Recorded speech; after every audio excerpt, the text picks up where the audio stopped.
आज के इस बहुत ही महत्वपूर्ण चर्चा और चिंतन की अब हम शुरुआत करते हैं। ये बहुत सौभाग्य की बात है कि बीकानेर आर्ट कल्चर फेस्टिवल हो रहा है। इसमें बीकानेर को फोकस करते हुए साहित्य, कला, संस्कृति, फोक आर्ट, म्यूजिक, संस्कृति के जितने भी आयाम हैं, लोक नाटक आदि, इन सब को एक प्रस्तुत करने का एक बीड़ा उठाया है लोकायन संस्थान ने।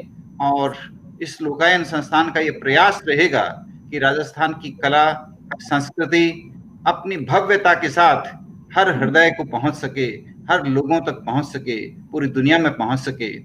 और इस बार सबसे अच्छी बात यह है कि ये ऑनलाइन हो रहा है, तो पूरी दुनिया के लोग इसको देख सकते हैं अपने घर बैठे, जहां पर भी वो चाहें वहां से इसको देख सकते हैं। हम सबका सबसे प्रमुख उद्देश्य यह है कि हमारी जो संस्कृति है, हमारी जो विरासत है, हमारी जो कला है, हमारी जो अद्भुत धरोहर है, ये बनी रहे और युवाओं का इसके प्रति भी रुझान बढ़े, क्योंकि इसको बचाना और इसको अगली पीढ़ी तक ले जाना ये हमारी बहुत बड़ी जिम्मेदारी है और ये बड़ा मुश्किल काम भी है। जिस तरह से हमारी विरासत, हमारी संस्कृति का क्षय हो रहा है, ये कई बार प्रश्न उठता है कि क्या अगली पीढ़ी इस अद्भुत धरोहर को देख पाएगी? क्या अगली पीढ़ी इस अद्भुत धरोहर को इसी रूप के अंदर महसूस कर पाएगी? हम लोग बड़े सौभाग्यशाली थे कि हमें ये इतनी अद्भुत धरोहर मिली और इस अद्भुत धरोहर के कारण हम लोगों के व्यक्तित्व का विकास भी हुआ, हमारे को बड़ा सुकून मिला, आनंद मिला और हमें आगे बढ़ने का भी मौका मिला। और हमारे समाज और संस्कृति की जो सभ्यता कहलाती है वो इसी के कारण है। और बीकानेर की तो अपनी कला संस्कृति की अलग पहचान है। राजस्थान की, पूरे राजस्थान का वैसे नाम है, लेकिन बीकानेर की अलग अलग पहचान है। बीकानेर के अंदर आज भी आपको हर मोहल्ले के अंदर पार्टी मिल जाएंगे, जहां पर लोग बड़े अपनेपन के साथ एक दूसरे से बात करते हैं, बड़ी इज्जत देते हैं एक दूसरे को। और हर मोहल्ले के अंदर कोई न कोई ऐसी बात है जहां जो अपने आप में बेमिसाल कला संस्कृति वगैरह के बारे में, जैसे ढड्डों का चौक है, वहां पर गणगौर का मेला जो लगता है वो अपने आप में अद्भुत होता है। तो ऐसे हर मोहल्ले के अंदर कोई न कोई सांस्कृतिक विरासत है और हम चाहते हैं कि वो सांस्कृतिक विरासत बनी रहे, बरकरार रहे और अगली पीढ़ी तक पहुंचे। और बीकानेर के अंदर वर्षों से साहित्य, कला, संस्कृति को समर्पित लोग रहे हैं। पहले सरकारी प्रयास नहीं होते थे, पहले लोग अपने स्तर पर प्रयास करते थे। और ये कितने गर्व की बात है कि बीकानेर के अंदर लगभग हर मोहल्ले के अंदर पहले पुस्तकालय हुआ करते थे और साहित्यिक केंद्र हुआ करते थे, जहां पर लोग आते थे, साहित्यिक चर्चाएं किया करते थे। मैंने खुद अपने ननिहाल में देखा है, मेरे नाना जी अगरचंद जी नाहटा और मामा जी भंवरलाल जी नाहटा बचपन से ही साहित्य, कला और संस्कृति को समर्पित थे और उन्होंने कला संस्कृति के लिए एक म्यूजियम भी बनाया, एक सांस्कृतिक केंद्र भी बनाया और एक अभय जैन ग्रंथालय नामक एक लाइब्रेरी भी बनाई। तो इस प्रकार के अनेक प्रयास बीकानेर में होते रहे हैं। तो ये बीकानेर की अद्भुत कला संस्कृति को हमारा नमन। और इसी के साथ आज के इस कार्यक्रम की शुरुआत करते हैं। और सबसे पहले मैं बड़ा सौभाग्यशाली महसूस करता हूं अपने आप को कि आज 3 महारथियों के साथ में मैं यहाँ पर मॉडरेटर के रूप में आप सबके साथ चर्चा करूंगा। आज का विषय बहुत महत्वपूर्ण रखा है कि किन क्षेत्रों में बहुत ज्यादा संभावनाएं हैं स्टार्टअप के लिए और किन क्षेत्रों में बहुत ज्यादा संभावनाएं हैं जॉब्स के लिए, ताकि युवाओं को एक दिशा मिल सके और युवा लोग कुछ शानदार काम कर सके। तो मैं अपने आप को बड़ा सौभाग्यशाली मानता हूं 3 महारथियों के साथ में, तो इस क्षेत्र के लिए, इस क्षेत्र के जाने माने एक्सपर्ट्स हैं, जिन्हें इस क्षेत्र के अंदर जबरदस्त तजुर्बा है। श्री चंद्रशेखर श्रीमाली जी प्रोफेसर हैं, 20 साल से ज्यादा उनका टीचिंग एक्सपीरियंस है, रिनाउंड करियर काउंसलर हैं और काफी वर्षों से करियर काउंसलिंग के क्षेत्र के अंदर अग्रणी हैं। Career counselling society of India के एक्टिव मेंबर हैं। और मैं स्वागत करता हूं प्रोफेसर डॉक्टर चंद्रशेखर श्रीमाली जी का। मैं स्वागत करता हूं आदित्यनाथ जी का, जिनका प्रोफाइल बहुत शानदार है। युवा एंटरप्रेन्योर हैं, साइंस बैकग्राउंड के हैं, विज्ञान के अंदर जबरदस्त रुचि रखते हैं, मनोविज्ञान में रुचि रखते हैं, और जो विज्ञान की नई नई विधाएं उभर करके आ रही हैं, ग्रीन टेक्नोलॉजी, पर्यावरण, एनवायरमेंट टेक्नोलॉजी, फ्लोरिकल्चर आदि सभी के क्षेत्र के अंदर जबरदस्त ज्ञान रखते हैं, और वाकई इन क्षेत्रों में आने वाले वर्षों में प्रचुर संभावनाएं हैं। तो आदित्यनाथ जी को सुनने के लिए हम सभी लोग बहुत बहुत लालायत हैं कि आने वाले समय में इन क्षेत्रों में क्या संभावनाएं हो सकती हैं। और चेतन भक्ति के बाद जी के बारे में कौन नहीं जानता।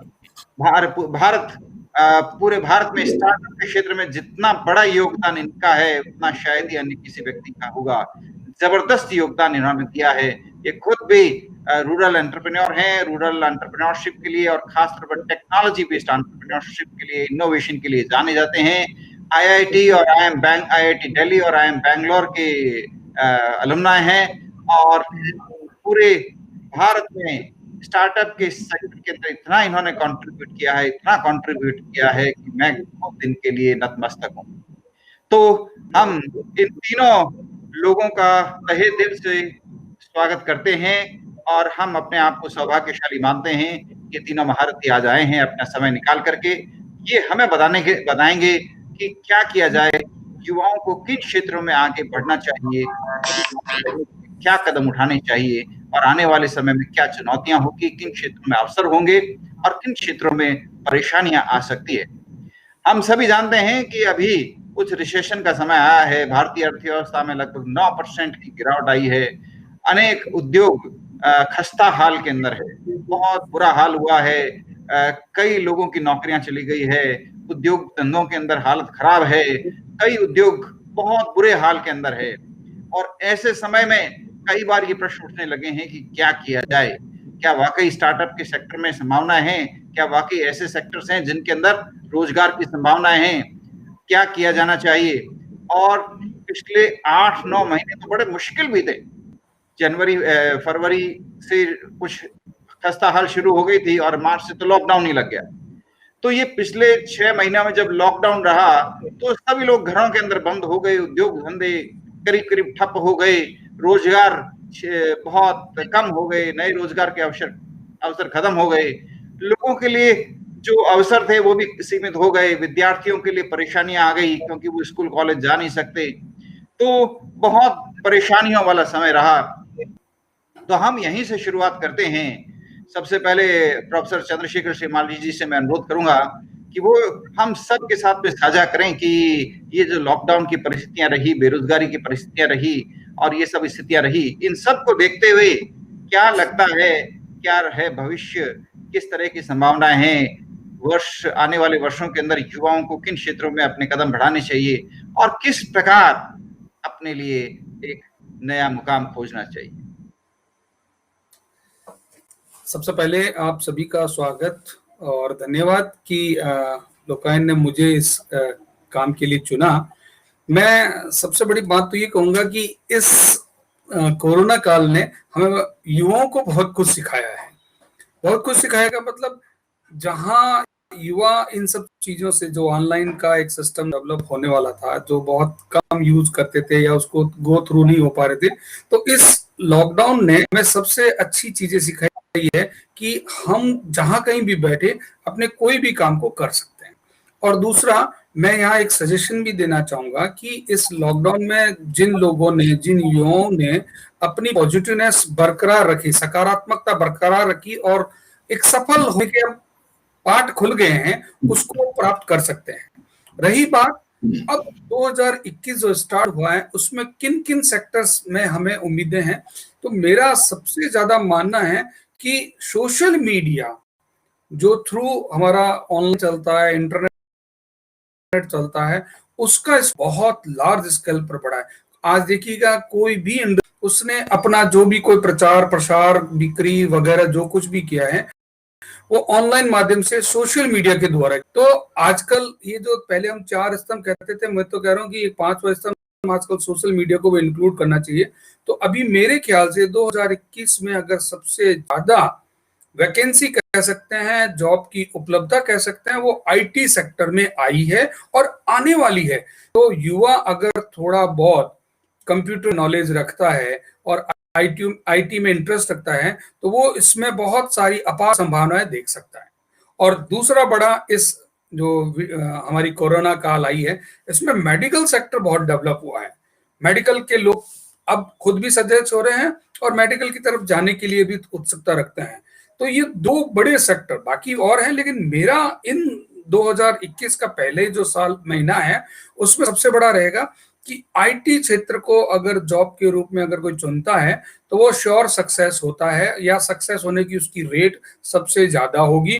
और चाहे कितना भी रिसेशन हो, कुछ भी हो, देखिएगा आज हम एजुकेशन जो बात कर रहे हैं कि स्कूल कॉलेज बंद हैं, लेकिन स्कूल कॉलेज वालों ने क्या सिस्टम अपनाया, वो ऑनलाइन सिस्टम अपनाया, वो मीडिया जो सोशल पे आ रहे हैं उस चीज को अपनाया। तो क्यों नहीं हम इस टेक्निक को इस कोरोना काल से पहले अगर समझते तो आज हमारे बच्चे बहुत इससे टच में रहते हैं और उनको कोई दुविधा नहीं होती। हाँ, धीरे धीरे अब ये हो गया कि सब चीजें आज जैसे देखिएगा, हम जो बीकानेर महोत्सव मनाते हैं वो कहीं हम के मनाते थे, कहीं जाके मनाते थे, लेकिन आज एक अवसर मिला है कि हम ऑनलाइन के थ्रू, तो ऑनलाइन बहुत कुछ अच्छा काम कर सकती है। तो युवा अगर आईटी सेक्टर में जाता है, आईटी के थोड़े से अनुभव को प्राप्त कर लेता है, जैसे आज की बात करें, आज एक कंपनी ने मुझे बताया और मैंने 20 लड़कों को ऑफर किया कि वो अगर जॉब चाहते हैं तो उसके लिए ऑप्शंस है। तो आज 7 लोगों का चयन हमने किया है उन 20 के लिए में से। तो आईटी सेक्टर सबसे सबसे इंपॉर्टेंट सेक्टर रहेगा इस सेशन का, 2021 की शुरुआत का, और ये आगे जरूर रहेगा। और मेडिकल सेक्टर भी बहुत डेवलप हुआ है। और तीसरा जो एंटरप्रेन्योर, जिसमें जैन साहब अपने आप में बहुत माहिर हैं, एंटरप्रेन्योर तो अपने आप में एक बहुत बड़ी, मैं तो कह रहा हूं कि अगर कोई युवा कुछ करना चाहता है तो एंटरप्रेन्योर के इतने सारे अवसर हैं। उससे फायदा क्या होता है, एक तो खुद का बॉस होता है ना, अपना खुद का बॉस होता है, और दूसरे लोगों को रोजगार के अवसर मिल सकते हैं। तो युवा अगर थोड़ा सा समझे, और ये जो सरकारी नौकरी वाली जो थिंकिंग है, मैं नहीं कहता कि सरकारी नौकरी ना करें, लेकिन सरकारी नौकरी के अलावा इतने सारे ऑप्शंस हैं। और आप ये दो बड़े महारथी हमारे सामने शामिल हैं जिन्होंने अपने अपने, मैं कह रहा हूँ बहुत से एग्जांपल्स हमारे सामने हैं जो एंटरप्रेन्योर के थ्रू आज किस किस जगह पर पहुंच चुके हैं। तो युवा अगर, और हमारे मोदी जी ने तो, प्रधानमंत्री जी ने भी कहा था आत्मनिर्भर भारत। ये आत्मनिर्भर भारत का मतलब क्या है, ये वही एंटरप्रेन्योर है कि आप खुद अपने ऊपर निर्भर बनकर कुछ करें। और युवा अगर ये सोच लें, और अवसर इतने ज्यादा हैं और सरकार तो इतनी सारी योजनाएं लेकर आई है कि उसके सहारे भी हम आगे बढ़ सकते हैं। तो तीसरा, और मैं तो उन दोनों से भी ऊपर कहता हूं कि अगर कोई एक बड़ा ऑप्शन युवाओं के लिए सबसे बड़ा खुला है तो अपने खुद का व्यवसाय, अपने खुद का एंटरप्रेन्योर, अपने खुद का कुछ ऐसा प्रोजेक्ट लेकर आए ताकि खुद तो रहें लेकिन साथ में कई लोगों को रोजगार के अवसर दिए जा सकते हैं। और इन सबसे ऊपर युवाओं को मैं वापस एक बात कहना चाहता हूं कि वो हमेशा पॉजिटिव रहें। इस कोरोना काल में भी युवाओं ने अपनी पॉजिटिवनेस शो की, उन्होंने दूसरों को सहयोग भी किया और खुद भी आगे बढ़े। हालांकि ये सेशन हमारा बहुत गया, एजुकेशन में तो बहुत डल रहा, इसमें तो कोई दोहराए नहीं है, लेकिन उसके बावजूद भी ये जो टीचर्स हैं, ये जो हमारे स्टूडेंट्स हैं, जो एजुकेशन को अब तक किसी भी माध्यम से बरकरार रख रहे हैं, तो बरकरार रखें सकारात्मक के साथ, तो बहुत कुछ हो सकता है। तो मैं वापस एक बात ही कहूंगा कि सबसे बड़ा तो एंटरप्रेन्योर है, वो खुद अपना बिजनेस स्टार्ट करें, उसके लिए बहुत सी स्कीम्स हैं। दूसरा सेक्टर खुला है आपके लिए आईटी का, बहुत लंबा चौड़ा सेक्टर है। और तीसरा मेडिकल साइंस है, मेडिकल साइंस में भी आजकल नए नए नवाचार हो रहे हैं। और कॉमर्स और साइंस, और इनमें भी बहुत से स्कोप्स हैं। तो यहाँ एक एक स्कोप की तो बात नहीं की जा सकती है, लेकिन कॉमर्स भी बहुत लंबा चौड़ा स्कोप लेकर आ गया है, क्योंकि ये जीएसटी जो आया है उसके कारण बहुत से लोगों को रोजगार के अवसर मिले हैं। तो युवा थोड़ा सा अगर समझ ले इस कॉमर्स के बैकग्राउंड को, उसको भी बहुत बड़ा स्कोप मिल सकता है। तो बहुत सारे ऑप्शंस हैं। तो युवा एक सकारात्मक सोच। बहुत बहुत धन्यवाद प्रोफेसर श्रीमाली जी, आपने बहुत शानदार बातें बताई है, अद्भुत है। सब आपने समराइज भी कर दिया कि सबसे ज्यादा संभावना एंटरप्रेन्योरशिप में है, आईटी के सेक्टर में है, मेडिकल के सेक्टर में है, कॉमर्स के सेक्टर में भी है, और साइंस के सेक्टर में तो जबरदस्त स्कोप है। मेडिकल साइंस का तो आपने खुद ने वर्णन कर दिया, और सोशल मीडिया तो हर सेक्टर में काम आ रहा है, जैसा आपने अपने व्याख्यान में बताया भी कि डिजिटल मार्केटिंग अब सबसे प्रमुख टेक्नोलॉजी के रूप में उभर करके आ रही है। हर व्यक्ति डिजिटल मार्केटिंग का इस्तेमाल कर रहा है, सोशल मीडिया का हर व्यक्ति इस्तेमाल कर रहा है। बहुत बहुत धन्यवाद, बहुत बहुत धन्यवाद डॉक्टर श्रीमाली जी। मैं आपके पास फिर कुछ प्रश्नों की बौछार लेकर के आता हूं, लेकिन उससे पहले मैं पूछना चाहता हूं सबके बिहाफ पर हमारे बीच उपस्थित बायोटेक्नोलॉजिस्ट मिस्टर आदित्यनाथ साहब से, जो अपने आप में एक एंटरप्रेन्योर भी हैं, बायोटेक्नोलॉजी में रुचि रखते हैं, विज्ञान के व्यक्ति हैं और साथ के अंदर समाज को भी अपनी नजर के अंदर रखते हैं। तो आदित्यनाथ जी, मेरे 4 प्रश्न हैं आपसे। पहला कि क्या विज्ञान का जो क्षेत्र है, बायोटेक्नोलॉजी का जो सेक्टर है, ग्रीन टेक्नोलॉजी का जो सेक्टर है, क्या उस सेक्टर में ऐसी टेक्नोलॉजीज की संभावनाएं हैं जो वाकई पर्यावरण के अनुकूल? देखिए, टेक्नोलॉजीज तो बहुत डेवलप हुई है अब तक, लेकिन वो सभी टेक्नोलॉजीज हमारे पर्यावरण को नुकसान पहुंचाती आई है। जितनी भी टेक्नोलॉजीज आई हैं, चाहे वो फर्टिलाइजर्स हों, चाहे पेस्टिसाइड्स हों, चाहे जो भी टेक्नोलॉजी आप खोजोगे, ऑटोमोबाइल इंजीनियरिंग हो, कोई भी हो, आप देखेंगे कि उससे पर्यावरण को नुकसान पहुंचा है। और पर्यावरण को आज इस कदर हम नुकसान पहुंचा रहे हैं, इस कदर नुकसान पहुंचा रहे हैं कि आज हम अपनी खुद की कब्र खोद रहे हैं। अगर इसी तरह हम लोग आगे बढ़ते रहे, नई टेक्नोलॉजी डेवलप करते रहे, तो हम निश्चित रूप से पूरी दुनिया को, सिर्फ मानवता ही नहीं, दुनिया के एक एक प्राणी को खत्म करके छोड़ेंगे। आज के हालत ये है कि न समुद्र के अंदर मछलियां सुरक्षित है, न हवा के अंदर उड़ने वाले पक्षी सुरक्षित हैं, न छोटे छोटे कीट पतंगे सुरक्षित हैं, और इंसान जिसने ये सारा माया जाल रचा है, वो खुद अगले 100 साल बाद वो खुद भी खत्म हो जाएगा।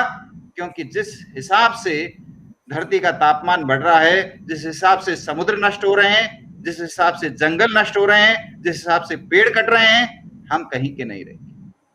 तो जिस हिसाब से हम, जिस तरह हम विनाश की तरफ जा रहे हैं, क्या कोई उम्मीद की किरण है? क्योंकि जो भारत के अंदर तकनीक इस्तेमाल होती थी आज से 2000 साल पहले, 3000 साल पहले, वो पर्यावरण के अनुकूल थी। यहां पर कुम्हार मटकी बनाता था तो वो पर्यावरण के अनुकूल थी। यहां पर घर घर हुनर था, लेकिन वो सारी टेक्नोलॉजी पर्यावरण के अनुकूल थी। कहीं प्रदूषण नहीं था, किसान खेती करता था तो पर्यावरण के अनुकूल खेती थी, उसके द्वारा ऑर्गेनिक खेती होती थी किसान के द्वारा, और वो पर्यावरण के अनुकूल थी। लेकिन जो पिछले कुछ दशकों के अंदर पश्चिमी विज्ञान ने जिस हिसाब से नई टेक्नोलॉजी डेवलप की है, वो सारी नई तकनीक पर्यावरण के लिए बहुत ज्यादा नुकसान पहुंचा रही है। और आज पश्चिम के वैज्ञानिक मानने लग गए हैं कि 2000 साल पहले जो भारत की तकनीक थी वो पर्यावरण के अनुकूल थी, और जो नई तकनीक पिछले 100 सालों के अंदर पश्चिम के वैज्ञानिकों ने इजाद की है, वो सारी की सारी टेक्नोलॉजी, वो सारी की सारी तकनीक पर्यावरण के लिए बहुत ज्यादा नुकसानदायक है। लेकिन आज हम क्या करें, कैसे पर्यावरण के साथ संतुलन स्थापित करें, किस तरह से आगे बढ़ें, इस पर आपसे ज्यादा बेहतरीन कौन बात कर सकता है? आपका वेस्ट मैनेजमेंट में भी तजुर्बा है, और आज हम देख रहे हैं हर शहर में वेस्ट का भंडार बन गया। किसी भी शहर में जाइए, कितना भी स्वच्छ भारत अभियान चालू कर लीजिए, हालत यह है कि सड़क के दोनों तरफ गंदगियां के अंबार बने हुए हैं। सड़कों, हर शहर के अंदर गंदगी के ढेर इकट्ठे होते जा रहे हैं। पर्यावरण के साथ में हम खिलवाड़ कर रहे हैं।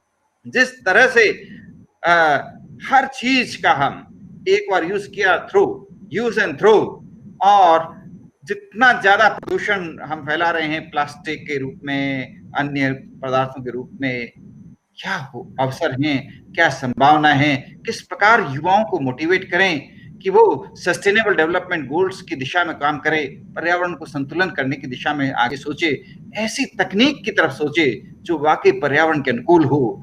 और अभी जो पढ़ाई हो रही है, जो भी इंजीनियरिंग के अंदर पढ़ाई हो रही है, वो सब बदले और ऐसी पढ़ाई हो जो वाकई पर्यावरण को सबसे ज्यादा प्राथमिकता दे।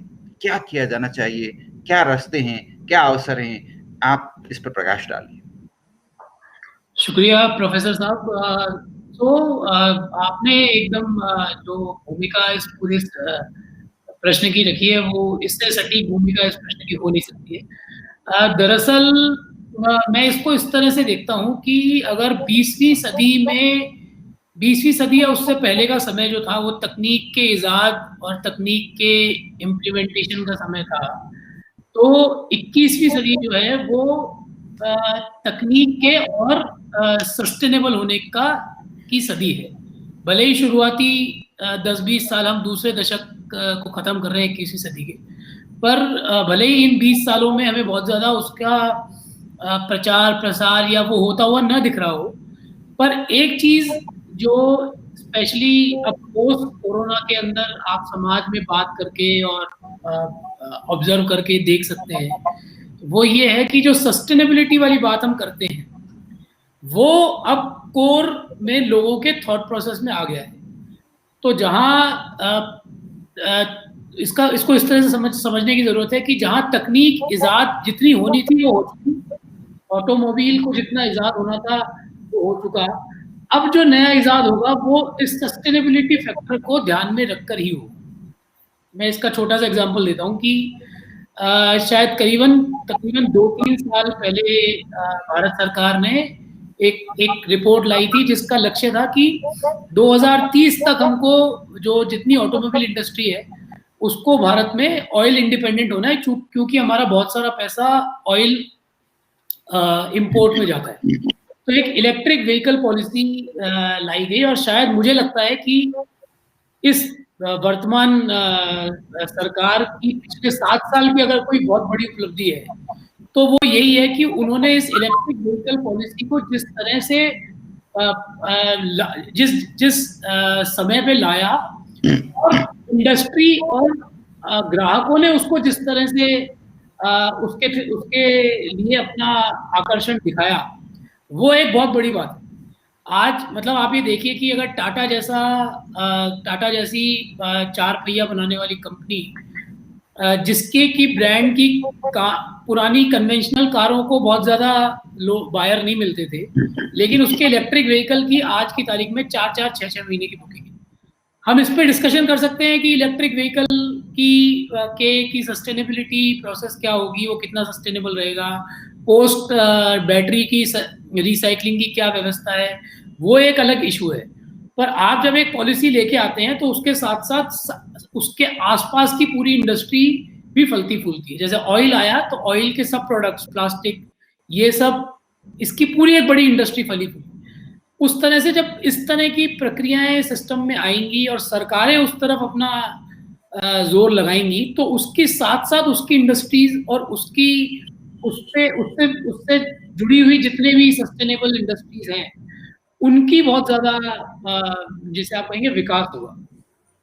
तो मैं इसको इस तरह से देखता हूँ कि 21वीं सदी में अब जो तकनीक हम देखेंगे, चाहे वो ऑटोमोबाइल हो, चाहे वो हमारे खान पान की बातें हो, चाहे वो हमारे जीने का नजरिया हो, ये बहुत हद तक सस्टेनेबल और उस तरह की एक सतत विकास की प्रक्रिया हमारे हम सबके निजी जीवन के कोर में आके बैठ गई है। खासकर पिछले 2 महीने का लॉकडाउन और उस लॉकडाउन के बाद के 8 महीनों का अगर हम समय कलेक्टिव कॉन्शियसनेस के हिसाब से देखेंगे तो मुझे पर्सनली लगता है कि हम सबका एक रिफ्लेक्टिव पॉइंट जो इंटरनली हुआ है, चाहे एक्सटर्नली हम हमारे काम में या दैनिक जीवन में उन चीज़ को बोलते ना हो, पर जो रिफ्लेक्शन इंटरनली चलता है, इंटरनल डिस्कशन जो हर आदमी के अंदर चल रहा है, वो चल रहा है कि किस तरह से और सस्टेनेबल मैं बनूं। अगर हम इंडिविजुअल की बात देखें तो बहुत सारे लोग फिजिकली कॉन्शियस हो गए हैं। मेंटल हेल्थ पे इस पेंडेमिक का और कोविड का बहुत बड़ा इम्पैक्ट रहा, तो मेंटल हेल्थ की ओर ज़्यादा से ज़्यादा लोग अग्रसर हो रहे हैं। हम हमारे जयपुर के अंदर एक उपक्रम के तौर पे मेंटल हेल्थ पे कुछ कार्यशालाएं करते हैं, तो उसमें जिस तरह का रिस्पांस हमको मिलता है, जिस तरह से लोगों से हम मिलते हैं और ऑब्जर्व करते हैं, तो उसका एक पॉइंट ये निकल के आता है कि लोग मानसिक स्वास्थ्य को लेके और ज़्यादा सजग हो रहे हैं, खासकर युवा वर्ग में।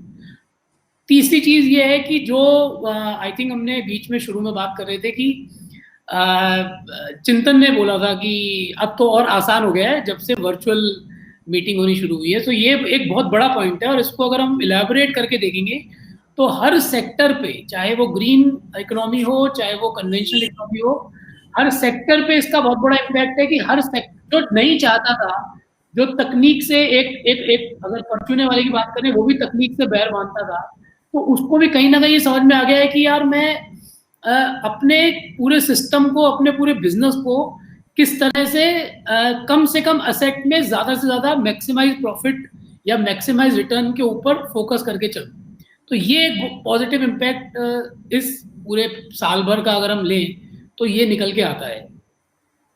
रही बात जो आपने पूछा कि ग्रीन टेक्नोलॉजी और साइंस की विधाएं में क्या अवसर हैं, तो मैं इसका एक छोटा सा एग्जांपल ये देता हूँ कि मैं जब एमएससी में मैंने बैचलर्स और मास्टर्स दोनों बायोटेक्नोलॉजी में किया है, और फॉर्चुनेटली अनफॉर्चुनेटली साइंस के जो स्पेशली जो बायोलॉजिकल साइंस के जो विद्यार्थी होते हैं उनमें थोड़ी एंटरप्राइजिंग स्पिरिट या उद्यमी एनर्जी जो होती है, उद्यमिता की एनर्जी, ऊर्जा जो होती है, वो थोड़ी कम रहती है, क्योंकि शायद हमको हमारे टीचर्स और लेक्चरर्स और प्रोफेसर्स जनरली ये समझाते हैं कि भाई आपका एक खाका खींचा जाए, अभी आप बीएससी कर रहे हो, अब आप एमएससी करोगे, इसके बाद आपको पीएचडी करना है, कुछ लोग पोस्ट डॉक चल जाएंगे, उसके बाद वापस आके या तो रिसर्च में चले जाओगे या नेट क्लियर करके लेक्चरर प्रोफेसर बन जाओगे। ये एक मोटी मोटी लाइन सेट हो जाती है।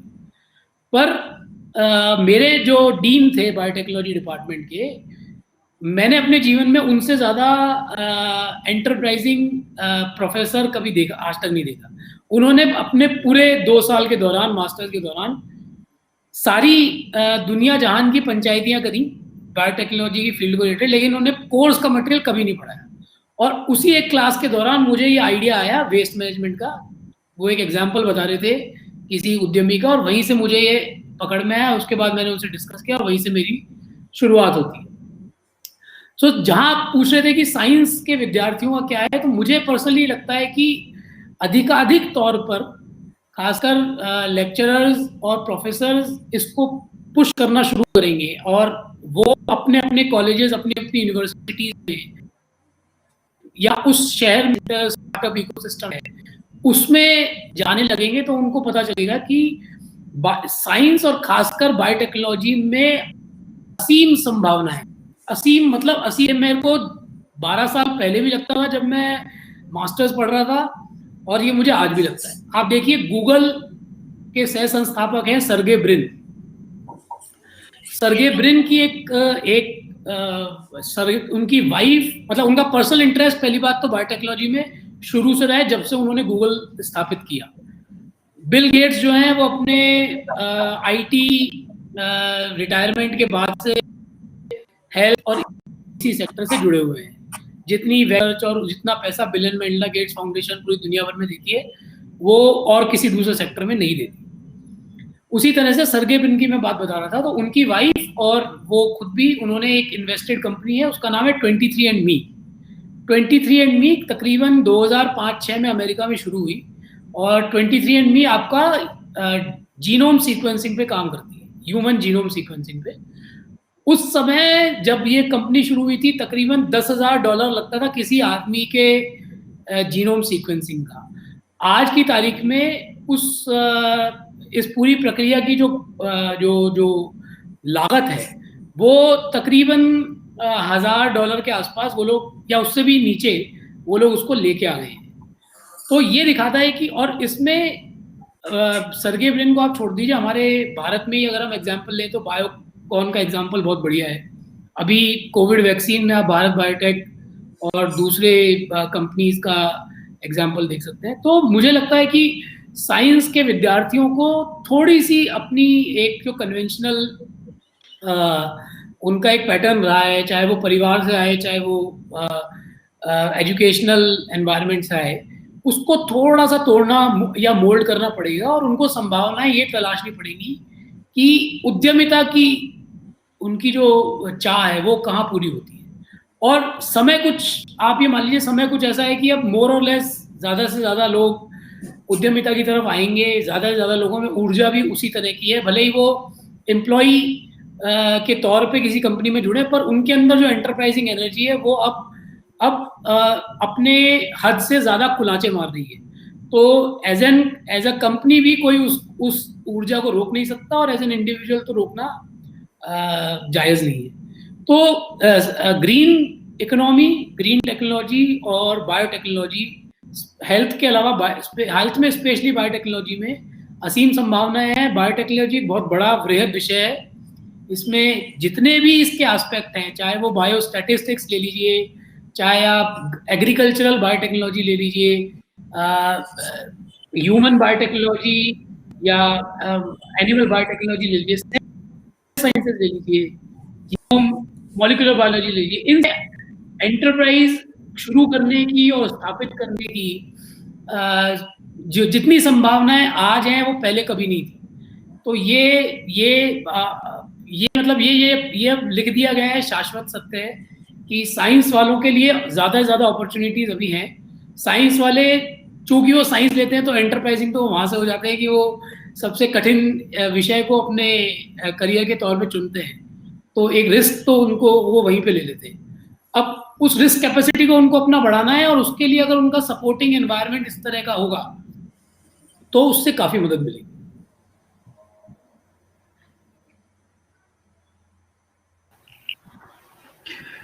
वाह, बहुत शानदार बातें बताई आपने, और एक उम्मीद की किरण भी नजर आई कि आने वाले समय में green technology, green engineering, biotechnology, medical sciences और एंटरप्रेन्योरशिप, इन सभी क्षेत्रों के अंदर युवाओं के लिए बहुत संभावनाएं हैं। और आपने बड़े शानदार उदाहरण दिए, खास तौर पर आपके ही प्रोफेसर साहब का, जिन्होंने आपको एक एंटरप्रेन्योर बनने के लिए प्रेरित किया और आपको एंटरप्रेन्योरशिप की एक राह दिखाई। तो ऐसे प्रोफेसर्स की वाकई पूरे देश को जरूरत है। हर विद्यार्थी को वैसे प्रोफेसर नसीब हों जैसे आपको मिले, ताकि हर विद्यार्थी के अंदर छुपा हुआ आदित्यनाथ उभर कर आए। वाकई बड़ा अच्छा लगा आपको सुनकर के, और मुझे पक्का विश्वास है कि हमारे युवा जो हमारी बातचीत को सुन रहे हैं, वो युवा अधिक से अधिक संख्या के अंदर उद्यमिता की तरफ आगे बढ़ेंगे, उद्यमिता के बारे में सोचेंगे। और अगर उद्यमिता के बारे में सोचेंगे तो फिर सबसे बड़ा प्रश्न उनके दिमाग में उठता है कि ये स्टार्टअप क्या करें, किस तरह से शुरुआत करें, किस तरह से इसको आगे बढ़ाएं, किस तरह से स्टार्टअप के सेक्टर में आगे बढ़ें। तो ये स्टार्टअप का जो फील्ड है, ये पिछले कुछ वर्षों से हम सब के लिए सबसे उम्दा क्षेत्र उभर करके आया है। आज पूरे भारत के अंदर अटल इंक्यूबेशन सेंटर्स खुले हुए हैं। पूरे भारत में लगभग हर इंस्टीट्यूशन में अटल इंक्यूबेशन सेंटर हैं, और विद्यार्थी अपनी बीटेक की पढ़ाई के साथ, बीएससी की पढ़ाई के साथ, बीबीए की पढ़ाई के साथ एंटरप्रेन्योर बन रहे हैं। एक तरफ वो सुबह क्लासेस अटेंड करते हैं और शाम को वो अपना ऑफिस खोलते हैं इंक्यूबेशन सेंटर के अंदर, अपनी यूनिवर्सिटी के अंदर, और इस प्रकार वो जब तक अपना ग्रेजुएशन कंप्लीट करते हैं तब तक वो खुद ही उद्यमी बन जाते हैं। एक नई ट्रेंड शुरू हो गई है, स्टार्टअप का एक नया क्षेत्र उभर करके आया है। लेकिन इसलिए बोल रहा हूं क्योंकि अभी भी एक चुभन बाकी है, अभी भी एक कांटा मेरे को चुभ रहा है। एक ऐसी बात है जो हम सबको बार बार झकझोर रही है। हमारे राष्ट्रपिता महात्मा गांधी जी का सपना था कि हर गांव में उद्यमी हो, हर गांव स्वावलंबी हो, हर गांव में इतनी मजबूत अर्थव्यवस्था हो कि गांव के लोगों को शहर आने की जरूरत ही ना पड़े। कितना अफसोस कि इतनी अच्छी बात को हम इम्प्लीमेंट नहीं कर पाए। आज भी आजादी के 70 साल हो गए, लेकिन आज भी गांव की अर्थव्यवस्था चौपट है। ग्रामीण उद्यमिता बिल्कुल हाशिए पर है।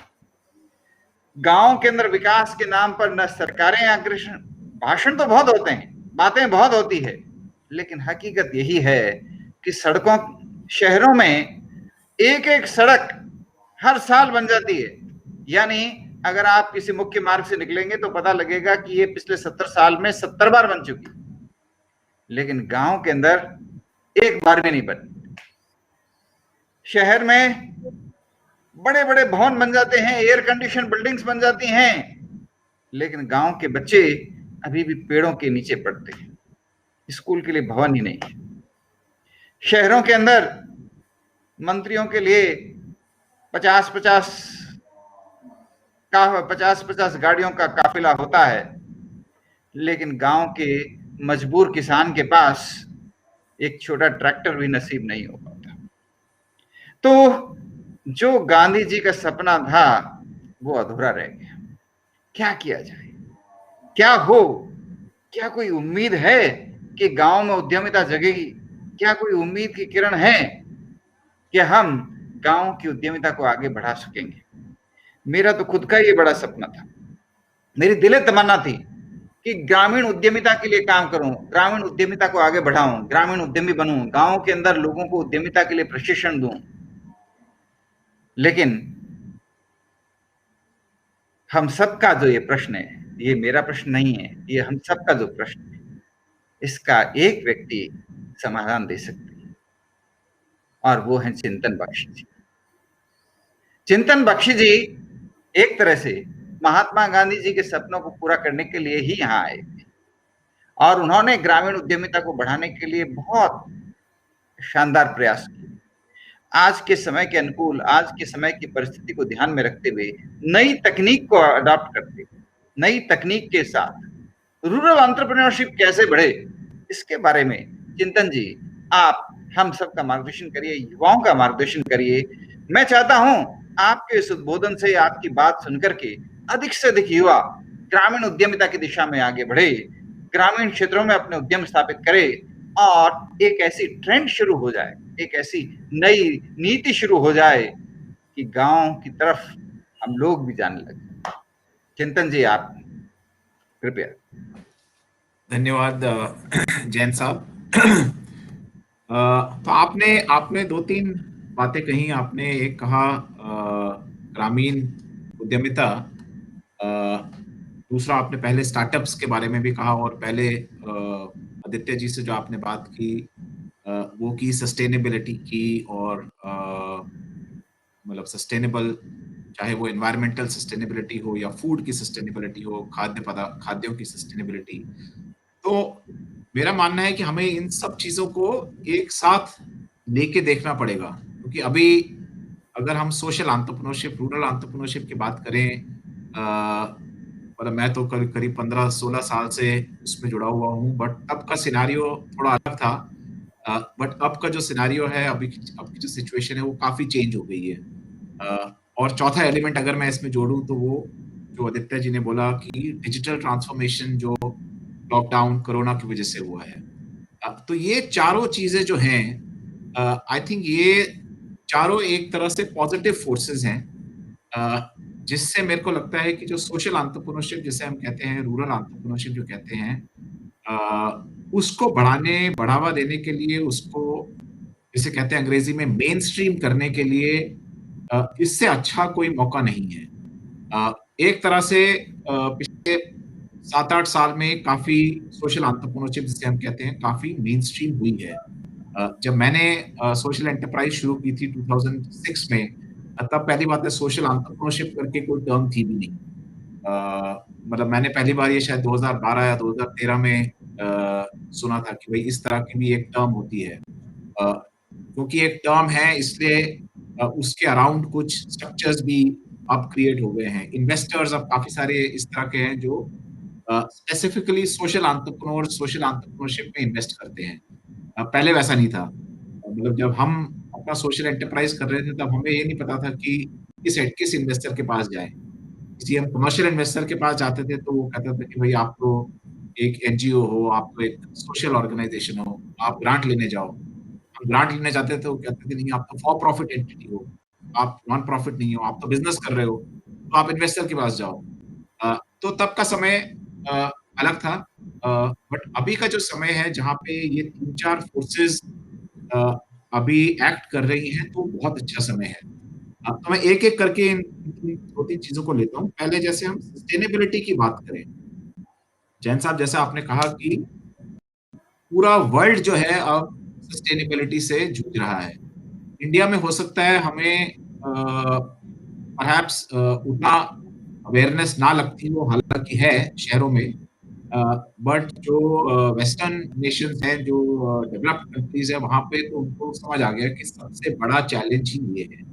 और वो अब, क्योंकि वो एक पूरा साइकिल कर चुके हैं, एक पूरा सर्कल ले चुके हैं, अब वो चेंज करने की कोशिश कर रहे हैं। इनर्शिया जो है उसके अगेंस्ट काम करने की कोशिश कर रहे हैं, जो कि काफी मुश्किल है। तो वो छोटे-मोटे एक्सपेरिमेंट्स इधर-उधर करते रहते हैं, कहीं पे कोई सस्टेनेबल कम्युनिटी बना लेते हैं, ये कर लेते हैं, तो वो एक जिसे कहते हैं drop in an ocean type चीज़ है। बट इंडिया में हमारे पास एक बहुत बड़ा एडवांटेज है, जैसे आपने कहा कि हमारे पास एक हज़ारों साल की इकोनॉमिक, कल्चरल, सोशल एक पद्धति है जो रूरल एरियाज में चलती आ रही है, राइट? किस तरह से सस्टेनेबली एनवायरनमेंट के साथ रहा जा सकता है, वो एक चीज जो है वो हमारे पास ऑलरेडी है, सांस्कृतिक लेवल पे भी, इकोनॉमिक लेवल पे भी। तो हमें इस तरह के एक्सपेरिमेंट्स छोटे मोटे करने की आवश्यकता नहीं है, हमारे पास तो ये नॉलेज ऑलरेडी है। हमें बेसिकली इस नॉलेज को थोड़ा मॉडर्न कॉन्टेक्स्ट में लाके आगे लाना है, चाहे वो ऑर्गेनिक फार्मिंग हो, चाहे वो सस्टेनेबल टूरिज्म हो, चाहे वो क्राफ्ट हो, क्योंकि आज हम बात कर रहे हैं थिएटर, कल्चर, आर्ट की। तो इंडिया में जो फैब्रिक्स हैं, जो डाइज हैं, जो प्रिंट्स हैं, जो कि हजारों सालों से चलते आ रहे हैं, इनफैक्ट इन क्राफ्ट्स और इन डाइज और इन प्रिंट्स के कारण इंडिया ब्रिटिश समय से पहले, जैसा कि कहते भी हैं कि 20-21% जीडीपी जो पूरे वर्ल्ड का था वो इंडिया से निकलता था। उसका कारण फंडामेंटली यही था, क्योंकि ये सारी चीजें मैनुअल थी, ये सारी हमारी क्राफ्ट, हमारी जो हेरिटेज, हमारी आर्ट है, उससे रिलेटेड थी, सस्टेनेबल थी, इसलिए हजारों साल से चलती आ रही थी। ऐसे नहीं कि जो अभी का फैशन की जो 10-15 साल में हिलने लग गया है।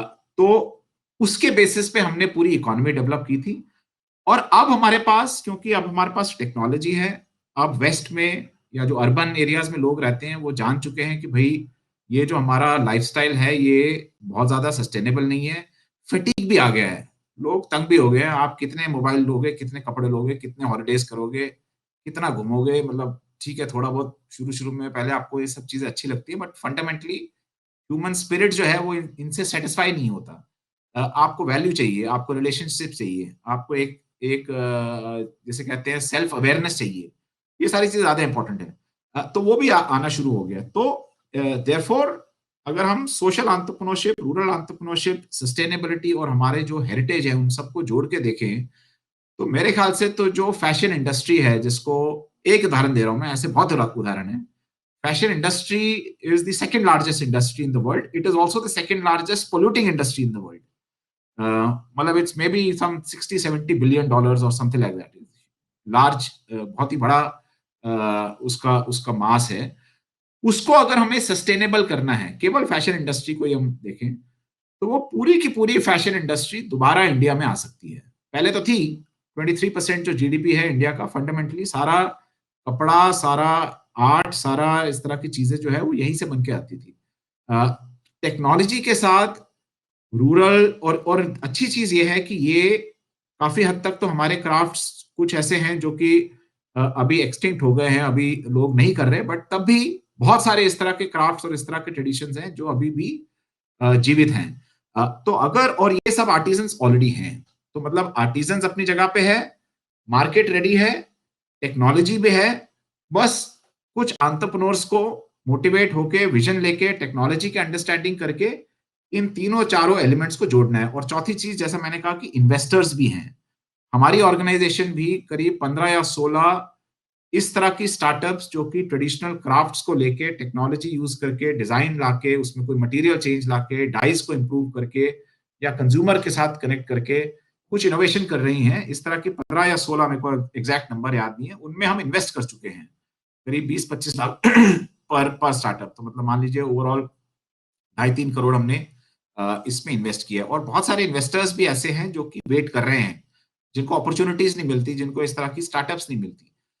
तो मेरे ख्याल से अगर हम सस्टेनेबिलिटी को, हमारी जो हेरिटेज है और जो लोगों की नीड है प्लस टेक्नोलॉजी है, इन चारों एलिमेंट्स को लेके मेरे ख्याल से एटलीस्ट 500 से 600 सोशल एंटरप्राइजेस मिनिमम की बात कर रहा हूं, इंडिया में क्रिएट हो सकती हैं। हर एक क्राफ्ट क्लस्टर जो है उसके अराउंड एक सोशल एंटरप्राइज क्रिएट हो सकती है, जहां पे आप उनकी जो टेक्नोलॉजी है, उनकी जो स्किल्स हैं, उनके जो डिजाइन्स हैं, उसको लेके आप कुछ प्रोडक्ट्स बना सकते हैं और इंटरनेट के थ्रू उसको आप रेलेवेंट कस्टमर्स तक ले जा सकते हैं।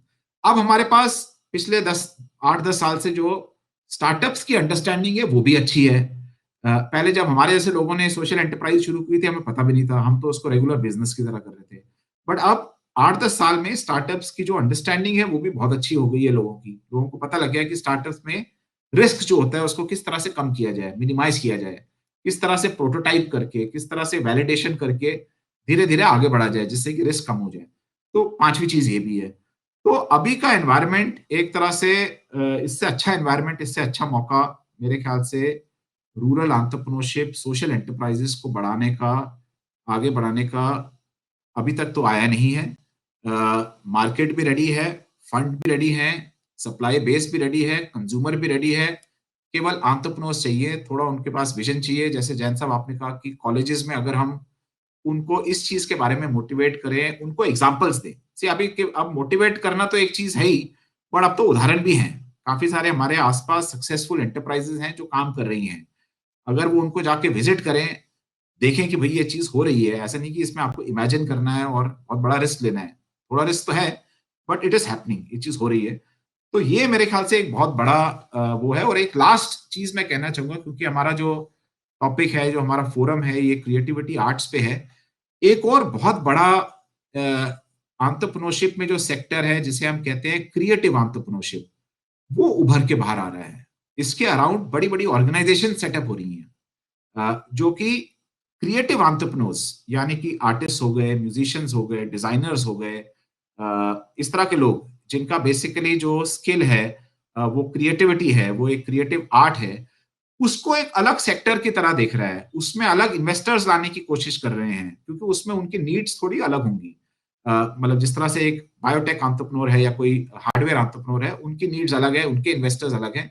अब अगले 4-5 साल से जहां तक मेरा मानना है कि जो क्रिएटिव एंटरप्रेन्योरशिप वाला स्पेस है वो भी धीरे धीरे करके मेन स्ट्रीम होगा। हमने अभी एक स्टार्टअप में इन्वेस्ट किया है जो कि आपको गिटार और यूकेलेले और पियानो और इस तरह की म्यूजिकल इंस्ट्रूमेंट्स को सिखाने में मदद करता है। तो एक उदाहरण है ये। तो इस तरह के बहुत सारे क्रिएटिव एंटरप्रेन्योर्स भी आई थिंक मेरे ख्याल से मेन स्ट्रीम में आएंगे, क्योंकि हमारा जो फोरम है वो थिएटर आर्ट के ऊपर है।